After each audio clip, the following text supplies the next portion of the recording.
Happy Chinese New Year's to everyone who celebrated. This past weekend we celebrated by making some more Chinese style desserts and food. And one of them was a pineapple bun. Now the pineapple bun isn't made of pineapples. It's actually a bread with a streusel-like top, or kind of like a cookie topping.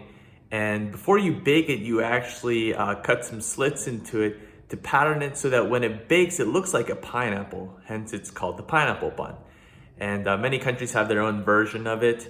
But we made our own homemade pineapple bun. And I like to kind of take things a little bit over the top. I like to make things, amplify it up a little bit. And so we decided to cut it open, and then we put some ice cream and strawberries in it to make it an ultimate pineapple bun ice cream sandwich. Check it out.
What?